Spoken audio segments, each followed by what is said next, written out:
Hey everyone, it's Mandy Gibbons here, and I'm here with Marnie Cooper, founder of the Upspring. And Marnie is also a family dispute resolution practitioner and nationally accredited mediator. And one of the things that I love so much about Marnie is her approach to mediation when couples are separating. So, welcome, Marnie. Oh, thanks, Mandy. It's great to be here. I love talking to you. I love talking to you too. I'm super excited that you're on today. Thanks. And so, Marnie, I'd love to hear a bit about your own backstory, just quickly, before we get into the meaty bits and actually how you got into this career. Sure. Okay. Well, thanks. I separated and divorced when my kids were very young. I had a baby and a toddler. It was awful. It also took years to sort out, and it was really difficult to navigate.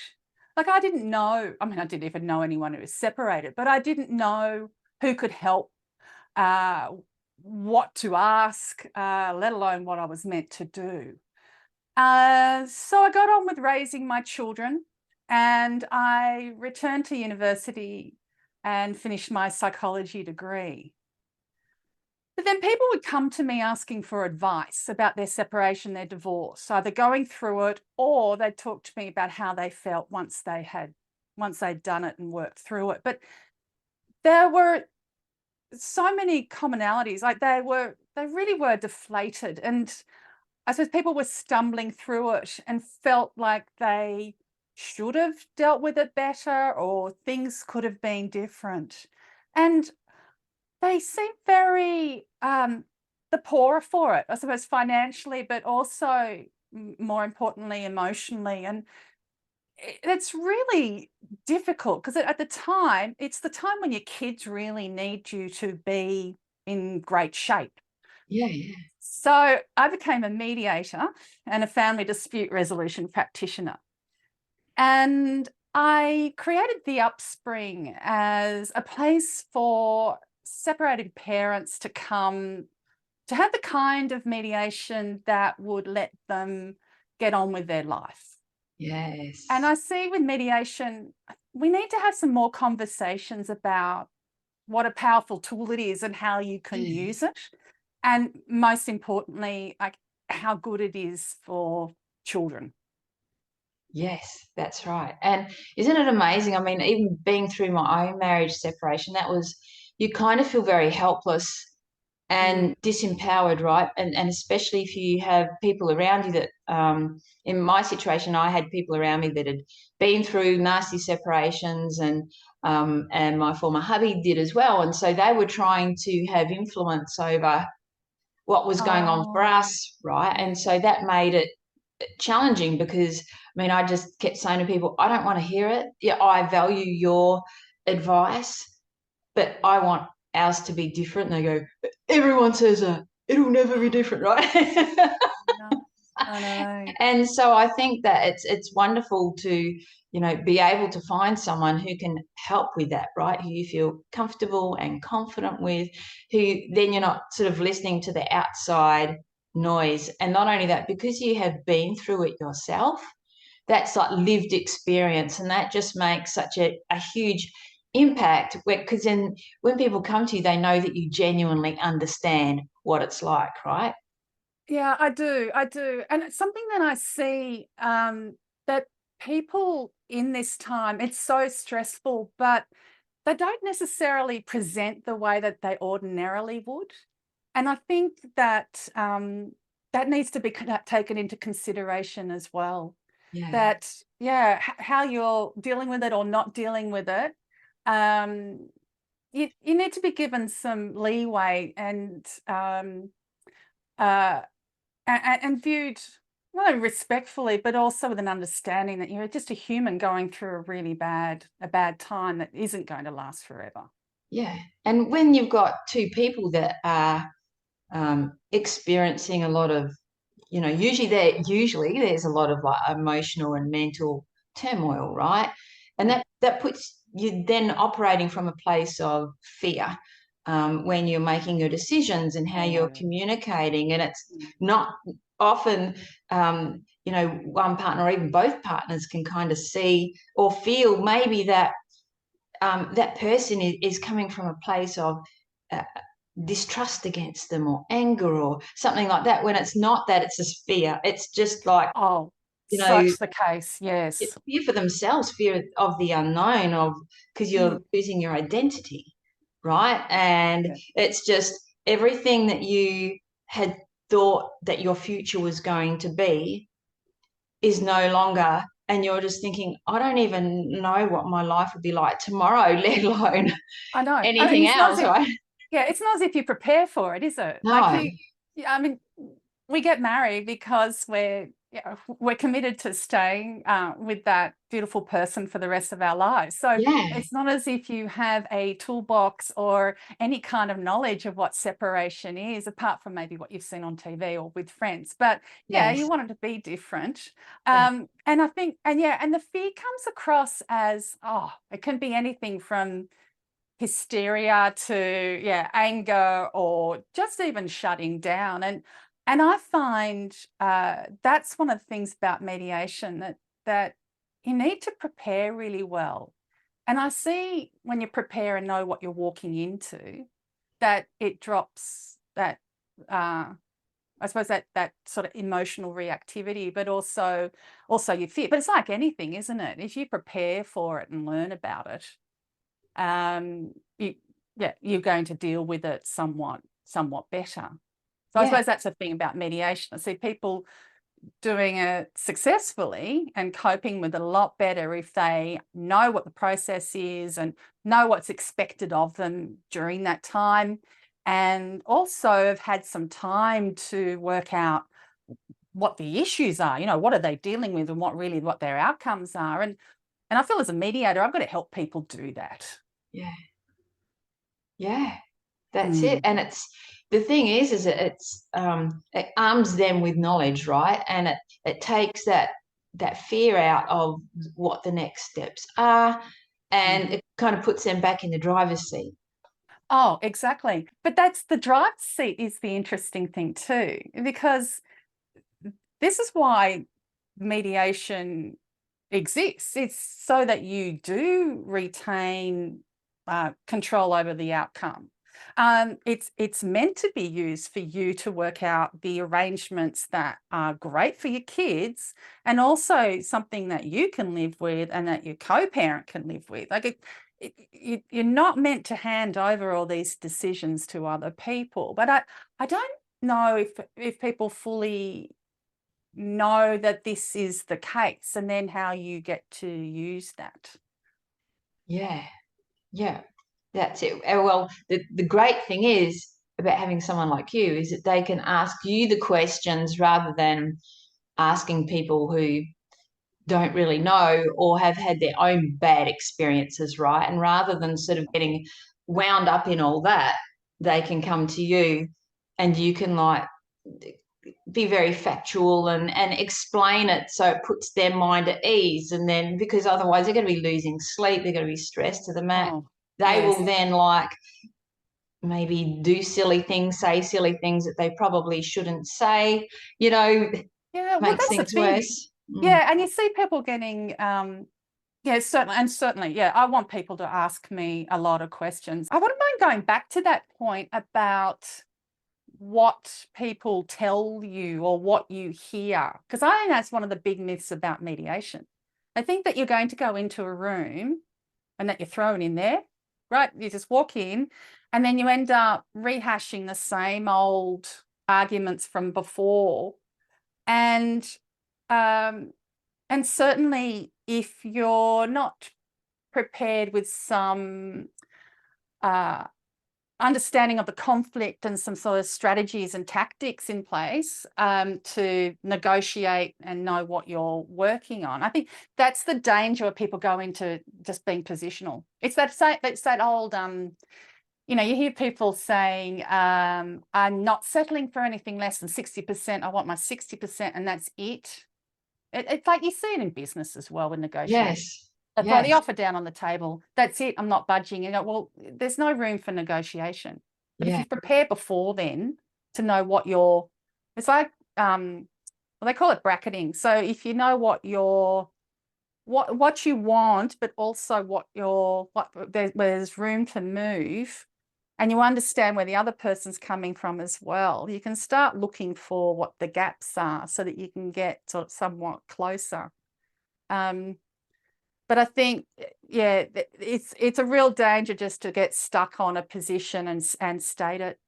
But that made me think of something else that I think works really well too, because we know with like research into negotiation that when someone puts forward their, when they say, like, if they were to say, I want 60%, or so they just want, they're adamant that they want Wednesday nights. They want their child for a Wednesday night. We know from research that if you give a reason, like the rationale behind what you're proposing, it's more likely to be accepted. Now, there's some research. Well, this is terrible. There's some research where they also showed that you could make up the rationale and your option would still be accepted. But we don't need to do that, because we're not, like, we don't need to, we don't want to be negating our values and our integrity. You need to be able to give a rationale for what you're asking. Yes. Yeah, absolutely. And I think, what you're doing gives an opportunity for people to be very honest and open and transparent, as well as be able to be prepared as well, so that then they can come with, without having walls up so much, they can just, like, I mean, it's a bit hard to say relax, but they can just be a little bit more at ease, right, with what is happening. And then it just makes it a little bit easier for them, because they know that you have their back. And I do. Now, I've got to be impartial as a mediator. So the preparation time I spend with one party, I do with the same. Yes. But that ease, that feeling of ease, because that would actually sound quite frightening to someone, where you've got to be open and transparent and lay it all on the table, because we know from when we've been taught business, like, you never give away, like, show your hand. But this is a time where, the stakes are high. This is about your life and your children's well-being. But you don't necessarily have to. Look, I prefer it if people just laid it all out in mediation. But if they're uncomfortable about that, I prefer it if they do speak to me beforehand. And I can help more the more people tell me, because then we can work out what to do with that information. Or maybe there's a different way of saying it to the other person, sort of in a different way that will be more, I suppose, accepted or received. And you can, and there's ease in that, like, even understanding, how it works and what you need to do in order to, view what the outcome could possibly be. And I'm certainly all for people, reducing their nerves. Preparing for anything, isn't it? Do your homework before you go to the exam. Yes, that's it. And I think too, being able to do that, because if you're coming from a place of fear at the time, right, there might be something that you want to put across, but you don't know how to word it, and it will just come out in a way that might frighten the other person, or the other person goes, whoa, like, even though it wasn't meant to come across like that. And it might, even because of how they're feeling already, they've received it the wrong way, and because of the way the person said it, it didn't come across the right way, and that's how things get. I know. And that's the that's the classic. That's how we have just general conflict, of just the misunderstandings or the miscommunication or the delivery or something. So there needs to be time before going into mediation to practice those things.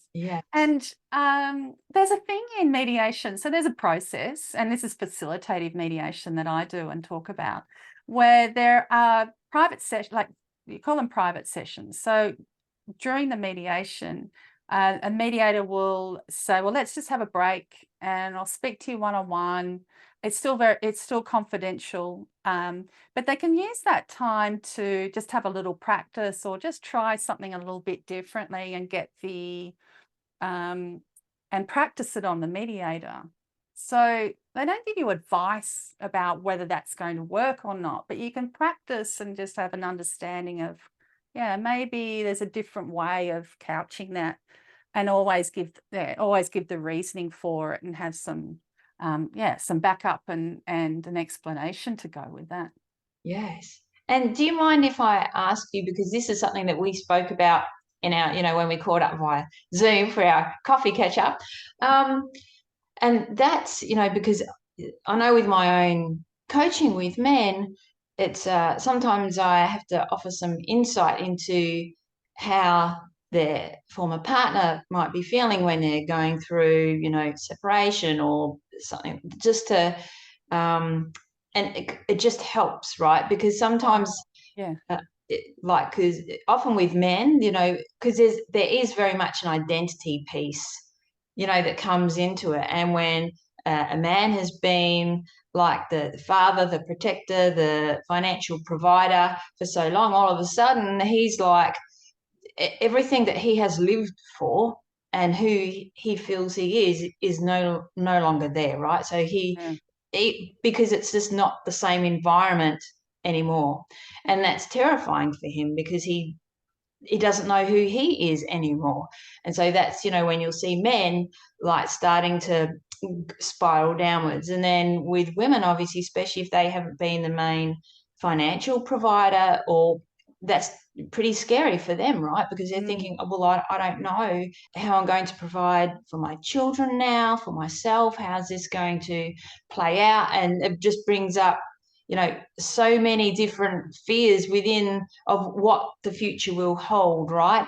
And so that's also how the miscommunication can happen, because you've got two people that are just terrified of what their future might be like, but at the same time, they're wanting to solve it amicably, but also very frightened of of what's going to be coming up over the next weeks, months, or years. So what are some cool insights that you could share into that could help men, and maybe even help them a little bit with, so they can see a little bit more insight into their their partners or ex-partners? Yeah, because I think that's the thing, really. You end up at being at the opposite corners of a room, don't you? You're so far apart from each other with your own fears, and it presents differently. I mean, someone who's acting really tough is actually really frightened, and they're worried about doing something or making massive mistakes.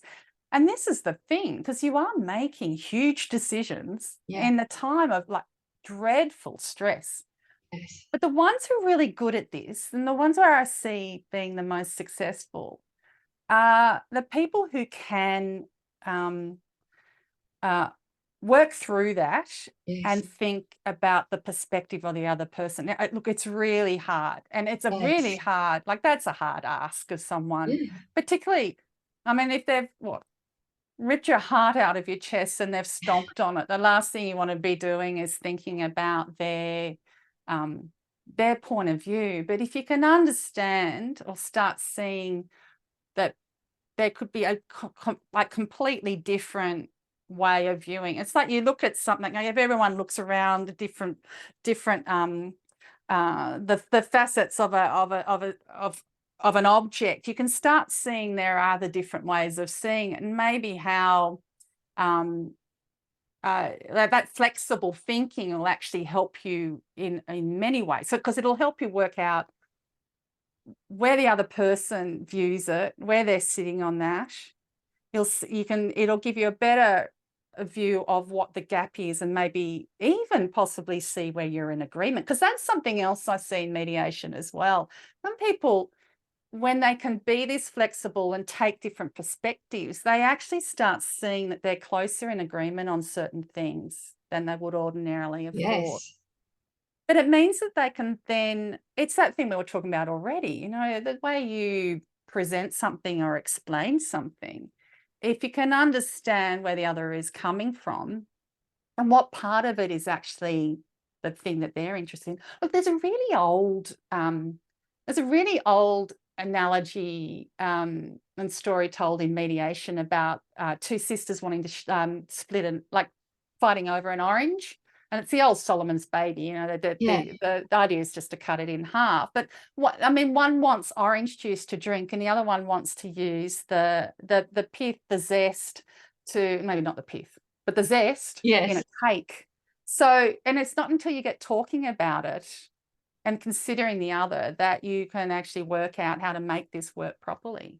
Yes. I think too, there's something that happens that can be really beautiful and really successful in mediation. Like, I'm not advocating people do this all the time, and certainly if it's not suitable, but I will occasionally see someone, it can be an apology or even just an acknowledgement that they didn't realize the other person's point of view until they spent time thinking about it. And it can be, like, I saw one fairly recently of someone realizing that the other, they'd never explained that they also got the fact that he could see his wife was at home looking after children, and so that he could do a lot of traveling.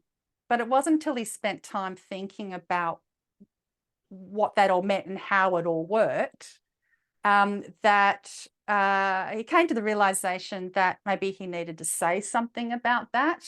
He actually ended up thanking her, and that just brought, like, well, it brought the tone, like it changed the whole environment of the mediation, so that then they were able to work out something far more flexible. It allowed for him to travel.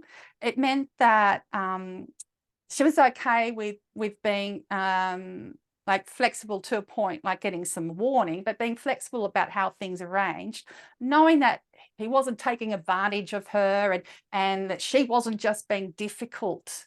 And so, yeah, I think you've got to dig deep sometimes, but if you can do that, you're a very clever, smart person. Yeah. And not only that, it's just for your own sanity and well-being. Yes. It's great to be able to do that, because what that means is, and also shows, is that you're prepared to take personal responsibility and accountability. It doesn't mean that you're taking the blame. It just means that you're wanting to say, hey, like, I understand the situation, but also I understand where my perception was.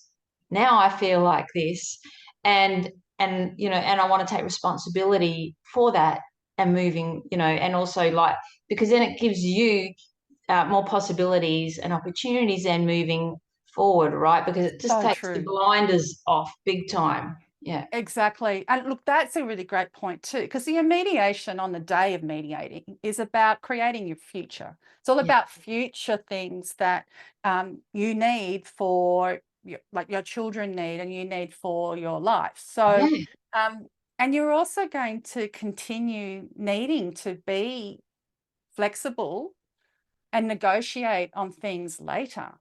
So young children, they hold different issues, and I don't need to go into all that because people already know. But yeah, things that were great for a kindergartner, very different for someone doing their HSC. So you've got to, you have to create a different kind of relationship with the person you've had children with. Yes, and I see that.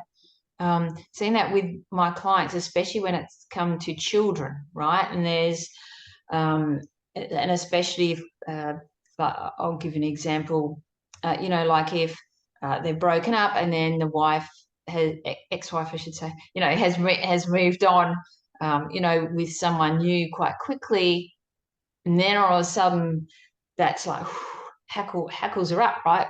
From the man, because he's like going, hey, like, is that going to be the new father of my children? Or, you know, especially when he's been the provider and the protector for so long, he's feeling so deeply hurt inside, right, about where his place is in his children's life.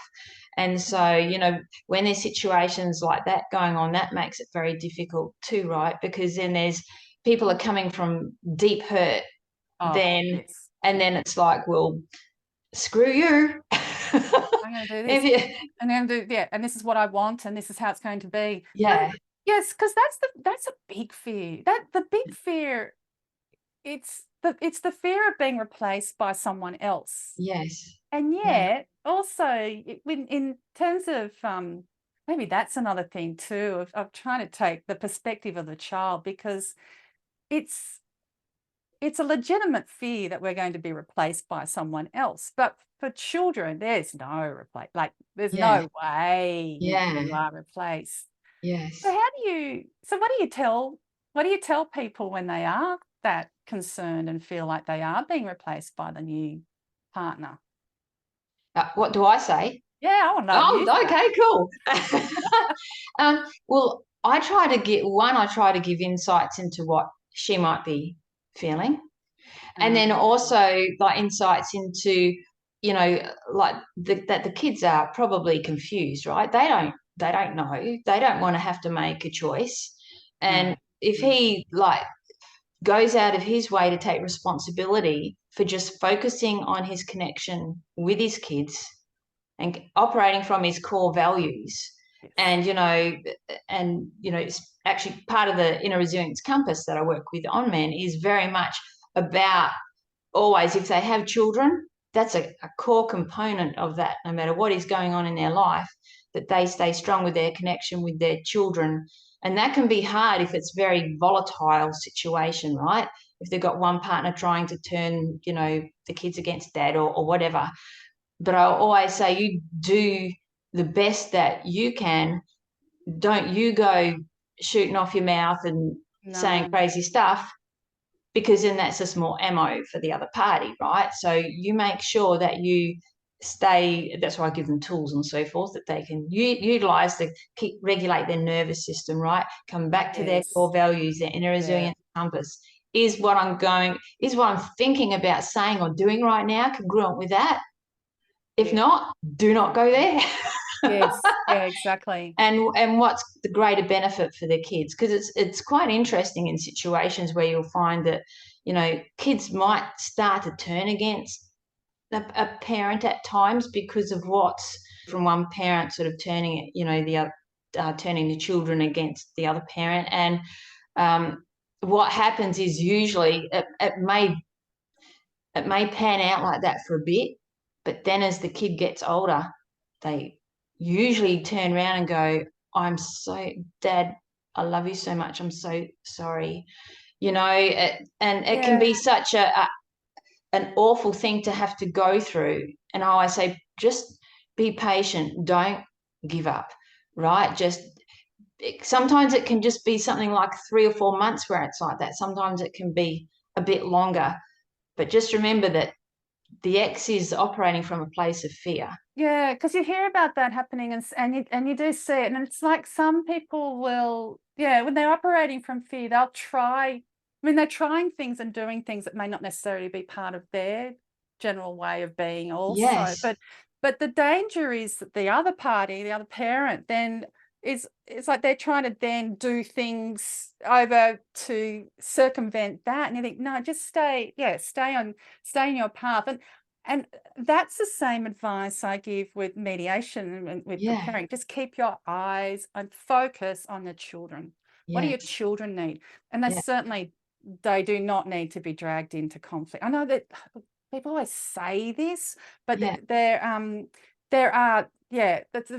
set things that you can do so that you're not dragging them in, because they never asked for this. No. But I find it is a lot easier to think, make decisions in your life and even prepare for these difficult conversations, and also make arrangements and work out what to do and how to go about it. If you do, you just think, what do the kids need? Yes. And there's a lot of, that's part of building up your resilience, isn't it? To keep your it's all about connection and what your purpose is. Yes, that's it. And it also, for me, this is why I find it's important, is that because then you're leading by example, right? Because then your children are going to grow up then and see how mummy and daddy navigated their way through this in a wonderful way, you know, from sons or daughters' point of view, and especially because I work with men, they see their dad standing strong within himself and has really been super upright and wonderful throughout that process. That's a wonderful example for them to see, right? And, you know, from a son, then he goes, that's the kind of man I want to be. And then the daughter will go, that's the kind of man I want in my life when I get older, right? That's super important. It kind of helps break the cycle because, you know, when it comes to relationship separations, it can cause so many problems for the next generation, right? And it doesn't have to be that bad. No. Because we feel a lot of guilt. So we feel a lot of guilt already separating. You think, oh, right, well, this is it. That, like, we've ruined our children's life. Yes. And everything from, totally change their trajectory to, turn them off marriage, all those things. I mean, we can just be so awful to ourselves the way we worry so much. Yeah. But certainly, and kids are all seeing. So why not, it's the saying about when others go low, you go high. You know, taking that high road, because I mean, the kids see it. They may not necessarily process it in this way when they're young, but they definitely do later. Yeah. Well, I mean, how many kids do you see just go, they're just like, they can be like, you know, still 5 or 6 years down the track, hoping that their parents will get back together, even if they've both found new partners, you know what I mean? That's like, kids take it personally, you know? Yeah, they do. Yeah. So I think, and we probably, people just generally should talk more about how kids it does turn out okay for them too. Yes. Without taking on more shame and guilt of separating. I mean, there are things that we do need to do for them, and I think that's, I mean, it's like I'm a cheerleader for mediation, or someone called me, I'm a mediator on a mission, but using mediation to get these things sorted out earlier rather than later. Yes. Like before everyone's really positional and said and done things that they shouldn't have. Yes. Has a great benefit to children as well. Let's just get it sorted out. Yes. Don't drag them into it, and then make arrangements that are all like focused on them and also are doable and healthy for the parents as well. Yes. And then we don't have to have this whole story of, oh, children of single dads and single mothers have more mental health issues and are more likely to smoke and drink alcohol earlier. I say no to that. I think we should be working on things a lot better. Yes. To prevent that. Yeah, absolutely. And you know what a wonderful, like, I'm so stoked that I met you, because if there's anyone that I know, you know, that is experiencing that, then I can send them to you, right? Because I mean, having been through marriage separation myself, and you know, coaching a lot of guys that have been through it or have, you know, going through it, and seeing, you know, a lot of the issues that have taken place, it's like, it's especially once lawyers get involved. But lawyers have their place, and yes, of course. And I think that I liken the people you need to get around you like a divorce team. You've got to, it's a bit like the friends as well. Just be particular about, or selective. Let's call it selective. Be selective about who you have around you. There are some great lawyers who they do not want to see you go to court. Yes. They see it day in, day out, and it affects them as well. Like they see the emotional toll of going to court and a long drawn out litigation when the matter really could have been sorted out earlier. There are collaborative lawyers and there are lawyers who talk about collaboration, and you've got to shop around and ask them questions and look at how they talk about that on their websites, but also when you have an interview with them. And it's the same thing as with mediators. Like I like being auditioned. I want lots of questions thrown at me. Yeah. Because I think you need to be really comfortable with a mediator as well as with a lawyer. So Yes. lawyers aren't there, and here's the classic mistake to make, is thinking a lawyer is there for you to tell, and then she did this and he did this and this is what. They will listen because they're kind and respectful, but they're not able to help you with all of that. Yes. I'm the kind of mediator where I do want to hear all that. Yes. I don't have the clock running, and I want people to tell me what they're dealing with, so then we can work on it together to work out what needs to happen. Yes. But yeah, seeing a really great coach, like seeing a coach like you who understands it. And then if there's some other issues that maybe need like a clinical psychologist, Yes. I think people need to go to that, like ask for this kind of help without being fearful. And yeah, I'm all for people calling me, and we'll have a chat about where they need to go first and what they need to do. But one of my fabulous things about being a family dispute resolution practitioner when it comes to counsellors and psychologists is that if I write a referral, it means that their notes are inadmissible, so it can't be subpoenaed and presented in court. And I want more people to know this. Look, some psychs don't even know this, because I don't want people not asking for help out of fear either. Yes. Yeah. So we can get this kind of, we can get a lot of things with this team.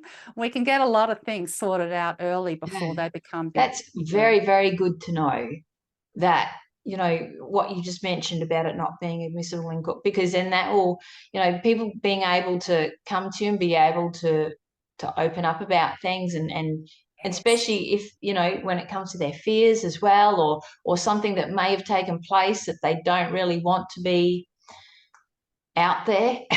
Yeah, sure. Let's sort it out, because it's getting it sorted out early before it becomes the whole dueling lawyers or workshopping in mediation. Is going to just take a toll on you and your finances, as well as you emotionally, and just ratchet up your stress level. Yeah, that's it. I know. I went with mediation, and there was a lawyer sort of at the end who, and she was great, and I felt so lucky that I got her, because I had spoken to another lawyer, and I was scared of her. I was like, holy crap. Well, it's great if you've got a commercial issue, but yeah, when it comes to personal. But and I just thought, and like, I just, because she was more hell-bent on just like, you know, taking my ex to the cleaners, and I said, I don't want that. That's not what I want. Like, I couldn't do that to him. I didn't want that for him or me. And so I felt so blessed when this other, you know, lady came along, and I was like, oh, she was so lovely, and, you know, did it based on, you know, because my ex and I had decided what we had wanted, and so she had based it, and it was just so wonderful to work with her. And I think the majority of people, like, they mean well. I mean, that's the way that they're operating, and they really want to fight for you and work for you. But I think the only time you've got to be careful is you don't want to be like, you've got to ask a lot of questions. You don't want to go with anyone who is this is mediators and lawyers, any kind of advisors who want you to settle regardless of the case. So anyone who talks about like a high rate of like settling matters, if that's not what you need and what you need to be doing, there are other people that you can go to. But, you know, seeing a lawyer, I think what you said about, like, you saw a lawyer at the end, like, seeing a lawyer at the beginning and at the end is really great, because you need to go into mediation being fully informed. And one of those things is understanding the legal aspects of what you're dealing with. And then And coming, like if you come to an agreement, either you come to an agreement like around the kitchen bench on the couch or in the mediation, you can have a lawyer who will just give you some independent advice about what you've agreed to. And if you want to formalize that, you need a lawyer to do that, to draft up consent orders, take it to court, and get it signed off. Yes. But yeah, and then you'll feel comfortable that you've done all that you can do to make this as simple as possible, because that's the thing, isn't it? You want to be able to get on with life knowing that you've done what you needed to do, and that there's some legitimacy to it, and everyone can live with it. Yeah, and I think it's whatever suits you. You gotta find your people, and then be kind to yourself, and be true to yourself too. That's it. And I think, you know, for everyone's sake, it's important to be able to do things as amicably as possible, and well, be able. and that's tough. That's tough too. But yeah, it's like you've got to step. It's like stepping away from the problem. So let's deal with it's like it is a shared issue. Like it's a shared problem. It's what you need to do to be able to move on. So view it as that rather than the person and their behavior and fighting them. It's just better for everybody. Yeah. And not only that, then it's like then you can focus on what your next chapter is going to be, right? Yes. And that's nice to be able to do that when you've had someone like yourself get involved and be able to sort through this and navigate through this, so that then you can go, okay, well, I still might be hurt and devastated by all of this, but I'm glad that, you know, there's resolution now, and now I can focus on what's next and start planning my new life, right? Exactly. I mean, and it's a hard thing to imagine. Like, there's nothing worse, you know, when you've got a problem and someone says, "Oh, it's okay. You'll get over it. It'll get better," and you think, "No, that's not that helpful." But I mean, I do want people to know that that it does get better.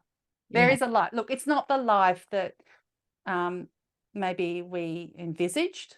Yes. Because that's the thing. There's a saying too about, you know, God laughs at those who makes plans. I don't even know where that came from, but it's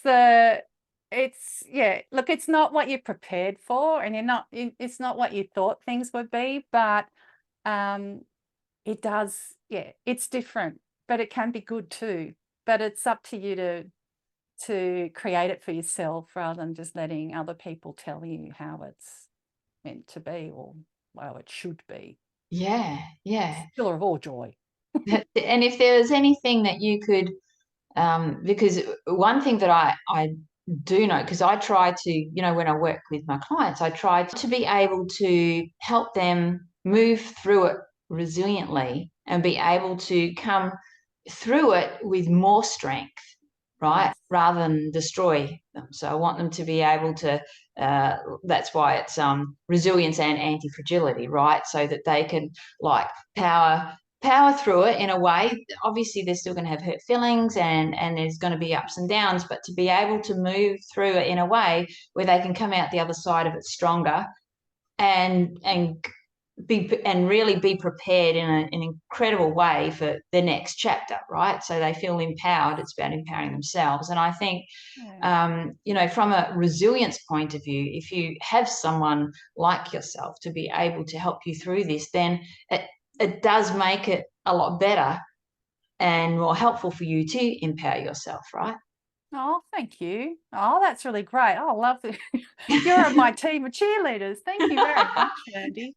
But yeah, I just want to see people doing better, and I think this is the thing. In mediation, it's a powerful tool, but it's almost like it's an unknown, and so there are ways of using it to make your life better, and there are ways of even like using it to, I suppose, build up your resilience, because it is about you taking control of your aspect of it, learning about it, and then using it to its potential. So, and it means that you then end up with some energy and some joy to put into the things that are really important, like the connection with your children.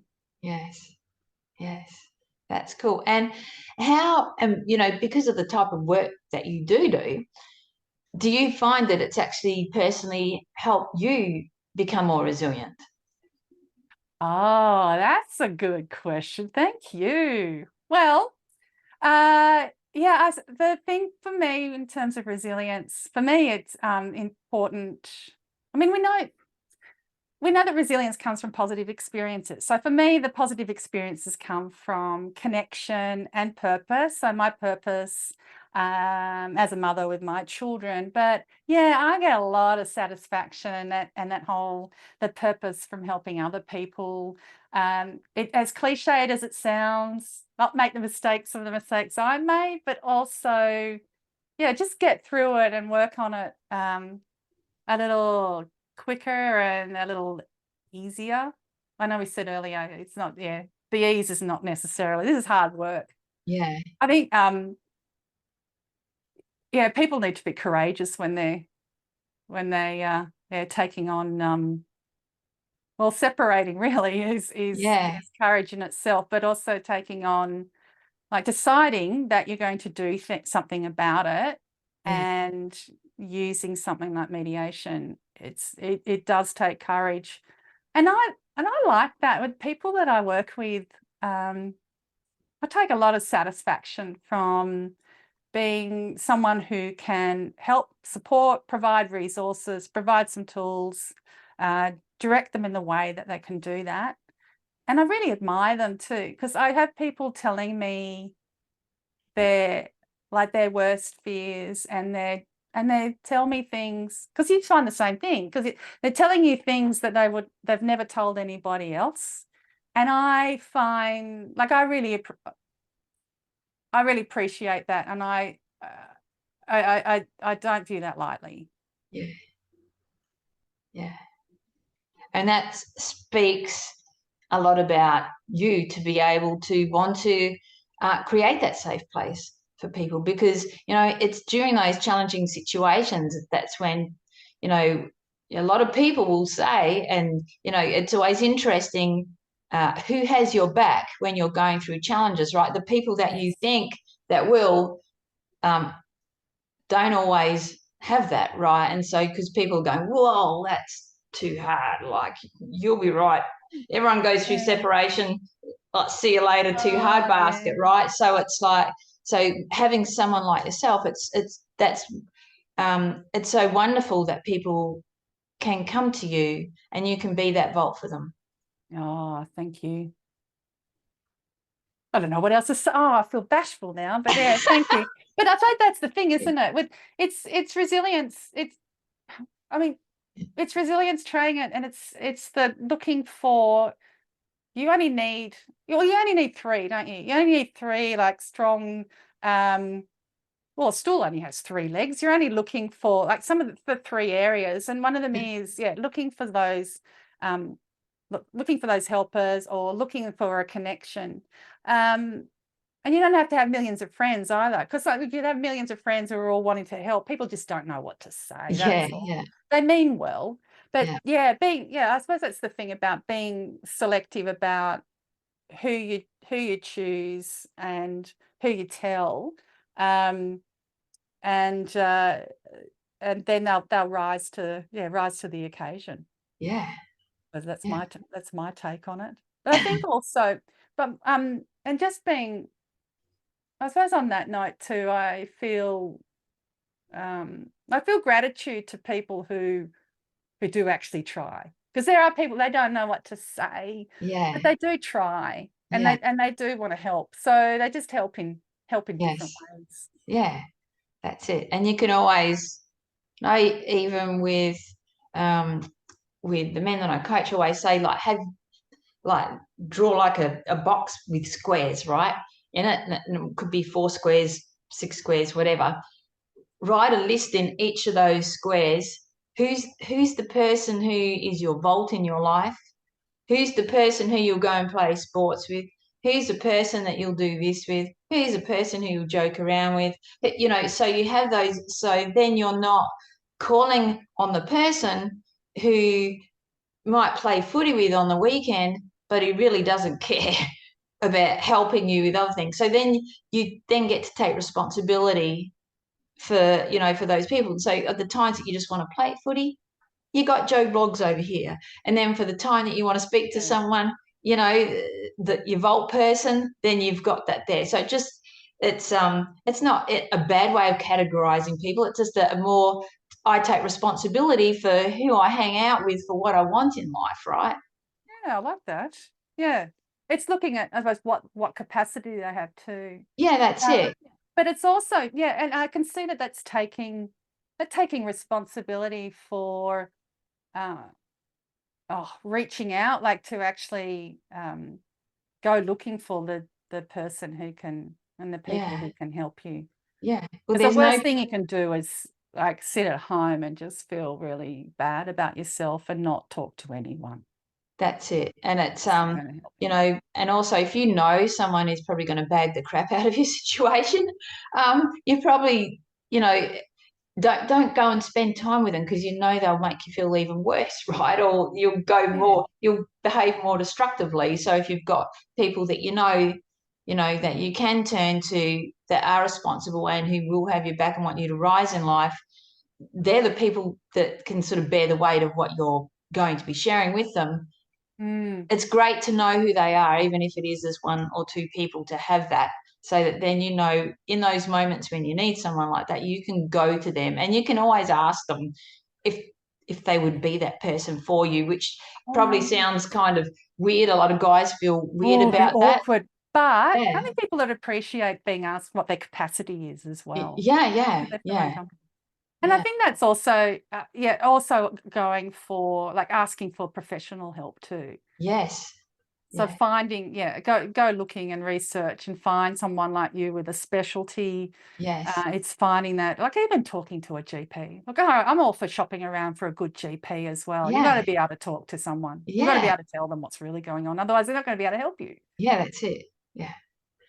Yeah, that's exactly it. Yeah. And I mean, there are guys that I speak with, you know, who'll ring up and, like, I might refer them on to someone else, you know, because I might think, well, they probably need to see a therapist about something, or, you know, I know that they're, just because depending on what they want, right, what they require. And I think that's important, that when they're shopping around it, the person that's speaking to can also be honest about referring. Oh, very much so. And look, I think I've even got a comment like that on my website, because I thought, well, I can, so being a nationally accredited mediator, I can mediate all manner of situations. So I get calls from people with different disputes and kind of things that they need to be sorting out. And the beauty of mediation is that I can help them, and the process does help them. But if I know that there's somebody who with a specialty in that area, then I'm certainly not going to take on matters that are out of my scope. That doesn't help anybody, and that's professionally irresponsible. And there's a great strength in also saying, so we're saying to people, you know, come to us for help. So there's great strength in them actually going, actually, I could do with some help. But there's great strength in also professionally saying, this is out of my scope of understanding, and there would be someone who is better equipped to help you with that. It is interesting. It's fun. The people that I have recommended onto someone else always end up coming back to me anyway. So, which is interesting, right? Because they go, I love so much how you helped me just in the phone call, you know what I mean? And I wanted to, and so I ended up being part of their team anyway, right, to help them. That's so right. it always, because there's always something. So I have people coming to me, someone who they've got a mediation coming up, because of course you have to have both parties in agreement of who their mediator is. I'll have people coming to me who they want to know how to prepare, or they need to upskill in negotiation, or understand what they're dealing with and how to approach it. So I do negotiation coaching in that instance as well. Yeah. And then mediators do this really great thing where we also work together, where we co-mediate. Yeah. Sometimes we've got both in the room. It provides more of a balance or some kind of specialty. There are different reasons why we do that. Yeah. And then I work closely with lawyers. I often have lawyers in the room with me. So we call it legally assisted mediation, which I love doing, because that's the thing about working in a team. So whether it's a lineal getting help for specific things at the time that you need them, or getting everyone in at the same time, just getting it sorted out. Yeah, that would be great with the lawyers, because then if someone is having difficulty saying something or trying to communicate something, then you're able to.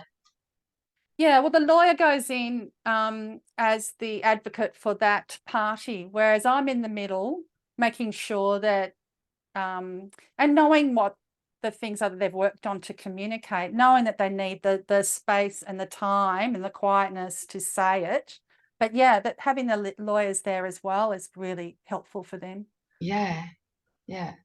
I'm so excited that we've had this conversation today, I'm excited for people to hear this, because it digs a little bit more deeper into, I guess, answering a lot of the questions that people have about mediation, right? And just knowing that, because they say knowledge is power, but I really just feel like it's more about taking the fear out of the unknown, right? And just being able to say, hey, look, this is what goes on. This is how Marnie does it anyway. So that but and it makes people feel more comfortable with knowing what their options are. Yeah. Well, look, I'm all for that, and so thank you for saying that. Yeah, I'm all for people, knowing what they're dealing with, and walking into mediation like fully prepared with a strategy in place and ready to get those decisions made that are going to be for their children, which is how it's meant to be. So thank you. Thanks for asking me these fabulous questions and helping me get the word out there that mediation can be really great. Yes. Mediation Rocks t-shirt. Yes, along with the mediator on a mission. Sure. What other cliches can we throw at this? But because this is a serious issue, and I know we're laughing a lot. But really, it's if you can get into some good mediation, you can get make life, just change the trajectory of life and get some things sorted out. Yeah, that's it. And so where can people get hold of you? Like, because I'm going to include links underneath this. Right, thank you. Well, I've got a website, and so there is a calendar on there where people can book a phone call with me. And I would love, it doesn't matter whether you think you've got mediation coming up or you're nowhere near it. I just love people using that booking to talk to me, so we can just, because that's the thing when you separate, you don't know where to go, what you're meant to do first. So I would prefer if people could just call me. We can sort out a bit of an action plan. I can give the referrals. I can refer them to lawyers. I can refer them to psychs, like whatever they want. I can set them on their way with that.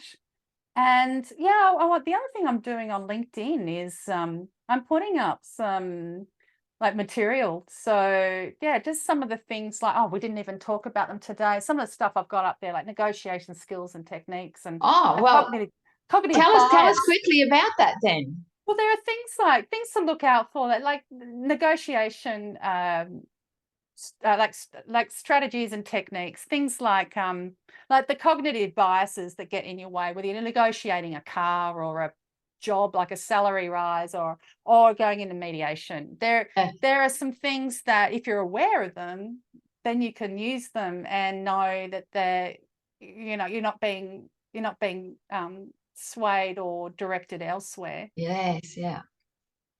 So it's all there. But if there's, you can go to my website. I've got a list of some really great resources to go to, and if there's something on there that doesn't answer the question that someone has, I'd rather hear from them by phone or an email, and I'll send things their way. Awesome. So I'll make sure that I put your website and LinkedIn and your LinkedIn on there as well. Love to see people on there. Yeah. Yeah. That's how I met Marnie, was through LinkedIn. So It was too. That's yeah. right. Yeah. See, building up the community. That's Like-minded people. Yay. Awesome. Well, thanks so much for coming on today, Marnie. It's been awesome. Oh, thanks for having me. Love talking to you. Yeah, I We'll love do it talking again. to you too. Yeah, I know. There's so much to talk about. I know there is. Oh, Awesome. thanks, Mandy.